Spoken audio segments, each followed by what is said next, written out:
Today I'm going to read to you the story Lights On. Now normally I will be reading you stories that I have written. However, there are a few stories out there that I have just illustrated that somebody else has written, and this is an example of one of them. This is a great story. I had a lot of fun illustrating this story. It's a story about a young gentleman by the name of Ike Hoover who wired the White House for the first time in 1890. And it's his little adventure beautifully told by Cynthia Becker. So, without further ado, I will read to you Lights On. Lights On. Ike Hoover electrifies the White House. Washington City, District of Columbia. One crisp morning in 1891, a skinny young man with a long nose walked up the driveway to the president's house. He wore freshly washed work clothes and carried a wooden toolbox. He entered the basement by the servant's door in the rear. "Irwin Hoover, reporting for work," he said to the first man he saw. "Mr. Edison sent me." The man frowned. "Look mighty young for such a big job. How old are you?" 19, sir." Irwin stood as straight and tall as possible. "I was trained in the Edison Electric Company shop. Learned all about wiring for electric lights. Mr. Edison's lights are a wonder. They are going to replace candles and kerosene lamps, gas lights too." "So I've heard," the man said. He shook hands with Irwin. "Name's Samuel. I'll take you to see Admiral Bard. He's the Navy man in charge of the electrification project." Samuel turned toward a dark hallway. "Come along, Ike." "Pardon, sir, the name is Irwin." Samuel paid no attention. He introduced Ike the electrician to the cook, the washerwoman, and the gardener. From that day on, Irwin became Ike to everyone in the president's house. They found the admiral in the large State War and Navy building next door. The admiral was inspecting the new generator that would supply electric power to both buildings. "My men started wiring and hanging new lights," the admiral told Ike, "but nothing worked properly. So I asked Mr. Edison to send over his best electrician." Ike's mouth stretched into a wide grin. Admiral Bard looked Ike up and down, and then asked the same question that Samuel had asked. "How old are you?" 19, sir," Ike said. "I learned all about wiring electric lights in Mr. Edison's shop." "Well, I trust Mr. Edison," the admiral said. "Check all the work my men did, fix their mistakes, then finish wiring the main floor. After that, wire the upper floors. Samuel will be your helper." Without another word, he turned back to the generator. "Come along," said Samuel. "We'll go back to the president's house and I will show you around." As they walked, Samuel gave Ike tips about working in the great mansion. "President and Mrs. Harrison keep a strict schedule. Breakfast at 8:30, lunch at 1:30, dinner at 6:30. Be careful you don't disturb them." They returned to the basement. Then Samuel led the way up the stairs. Ike stopped at the top step and looked around. He had never seen such a house. The center hallway was long. The ceilings were high. The wooden floors were so polished he could see his reflection. Ike looked into a large formal dining room. The polished table shone like a pool of water in the morning light. He counted 32 chairs around the table. 2 very large glass chandeliers hung from the ceiling. Ike wondered if they had been wired for electricity. "The president's family takes their meals in the smaller room," Samuel said, pointing to the left. The family dining room looked large to Ike. He ate breakfast and supper every day in his parents' small kitchen. Further along the main hallway, bright red and blue patterns shimmered on the wooden floor. Morning sunlight filtered through a wall of colored glass. Samuel told Ike that a famous New York City artist created the glass wall. His name was Louis Comfort Tiffany. A glass door in the wall opened to the entrance hall. "This is where guests arrive," Samuel read. A glass door in the wall opened to an entrance hall. "This is where guests arrive," Samuel said. Across the main hallway, 3 elegant reception rooms stood open. One was painted and furnished in green. The middle room's curved walls were blue. Ike had never seen a room with no corners. The third room had red walls. Its ceilings were painted with red, white, and blue ribbons and silver, gold, and copper stars. At the far end of the hall, I could see the wide ballroom called the East Room. Ike looked from one end of the room to the other. My family's whole house would fit inside here, he thought. Samuel led the way to another set of stairs. President Harrison and his staff have offices at the end of the second floor. The president works at his desk from 9 in the morning till noon. Don't disturb him, Samuel warned. They stepped through a door into the family quarters. The head housekeeper appeared quickly. She was eager to tell Ike about the family. She spoke in almost a whisper. There's more than just the president and his missus living here. Their daughter Mary and her husband have the northwest corner bedroom. The dressing room beside is the nursery for their daughter, Mary, and their little boy, Benjamin. He has a German nurse to look after him. The Harrison son, Russell, and his wife, Mary, are often here, the housekeeper continued. They have a little daughter, Marthina. Then there was a niece, Mary Dimmick. Just think, 4 Marys in the house. Don't you know that can get very confusing? Mrs. Harrison's father lives here too. Reverend Scott is a kind old gentleman. Nearly 90 he is. The housekeeper led the way past the president's bedroom. She opened the door and motioned for Ike to look inside. It's a toilet, the only one in the house, she said proudly. What a luxury, Ike thought. His family did not have such a convenience. Like all the neighbors, his family had an outdoor privy. Ike had spotted privies for the staff behind the president's house. Samuel pointed out a ladder at the end of the hall. It stretched upward through a hole in the ceiling. That is how you get to the 3rd floor. Mostly storage up there.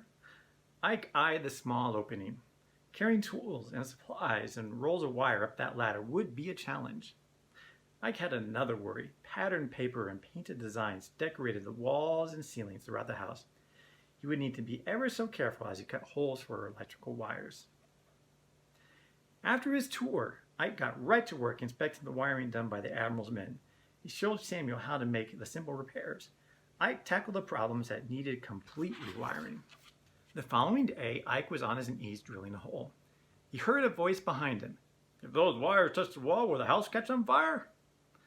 Ike answered without looking up. The wire is coated with tin and covered in rubber and then wrapped in waterproof cotton. We use ceramic knobs and tubes to hold the wire in place. It keeps it from rubbing against the wall. Ike slipped a piece of leather under the head of a nail and hammered a knob to the wooden beam in the wall. Most interesting, said the voice. You must be Ike the electrician.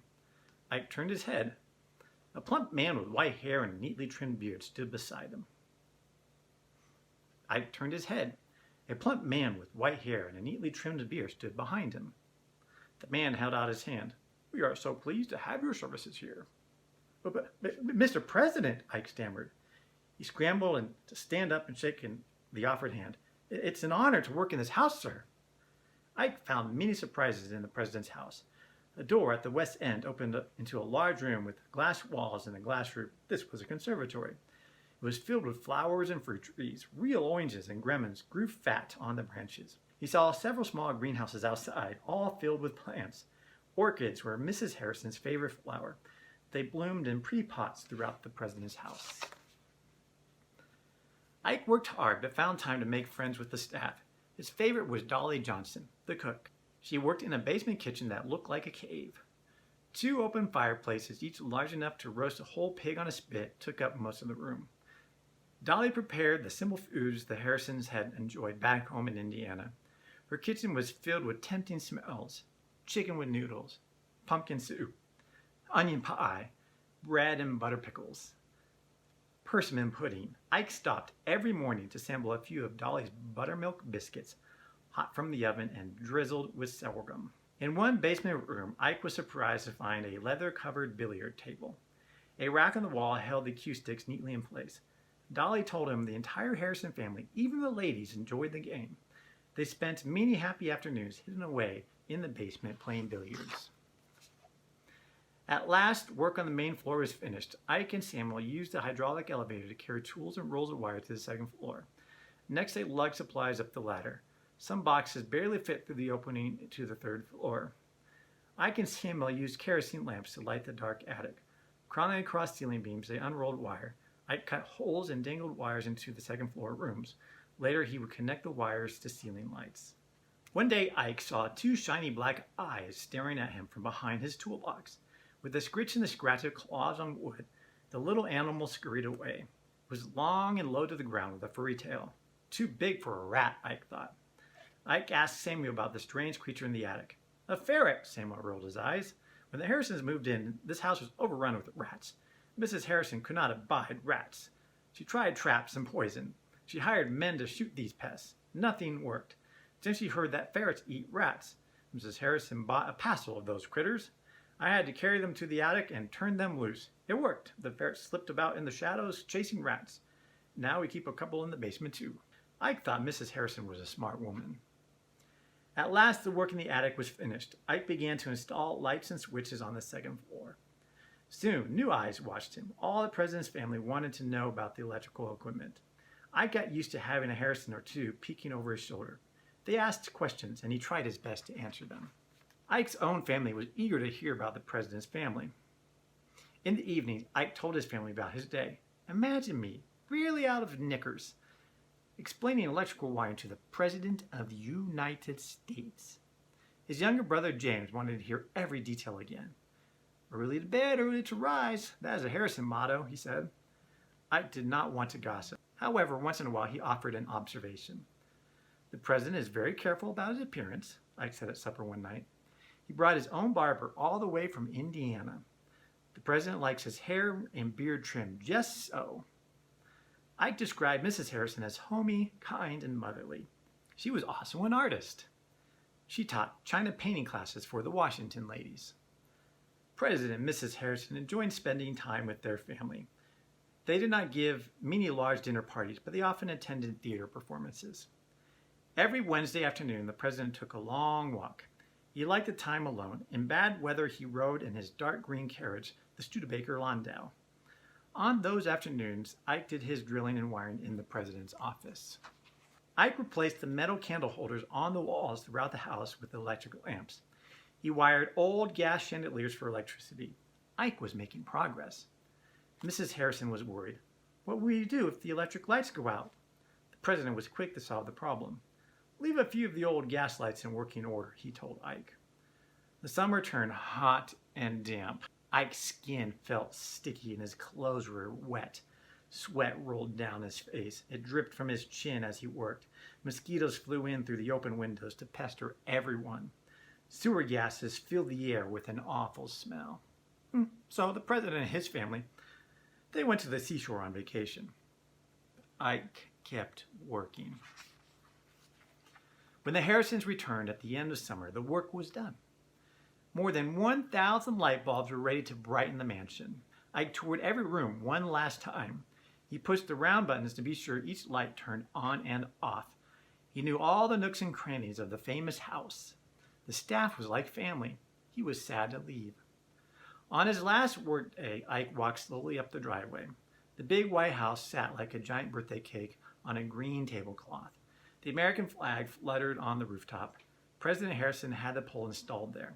Ike remembered standing with the staff on the 4th of July, the day the new 44-star flag flew for the very first time. The 44th star was for the new state of Wyoming. 2 days after he left, Ike received a letter from the president's house. It was an offer of a job to be the president's official electrician. The Harrisons were afraid to touch the new electrical switches. They wanted Ike to turn the lights on at night and turn them off after they went to bed. Of course, he would repair any electrical problems too. The new job paid less than Ike earned from Mr. Edison, but he loved working in the president's house. I'll do it, he said. A few weeks later, on September 24th, 1891, President and Mrs. Harrison gave a dinner party. The Marine Band played while guests strolled along the ferns and flowers in the conservatory. When it was time for dinner, the president led the guests down the hall to the east room. The great ballroom was dark. Guests spoke in whispers as they entered. When everyone was gathered, the president gave a signal. Ike pushed the switch. A burst of light brightened the room and glowed on the faces of the guests. Ah, everybody gasped. Then they clapped and cheered. Ike nearly burst with pride. He had electrified the president's house. And that is Lights On. That is the story. So if you enjoyed this book, you enjoyed the illustrations, I encourage you to follow the link in order to get yourself your own copy. Until next time, thank you for joining me. Story Time with Benjamin.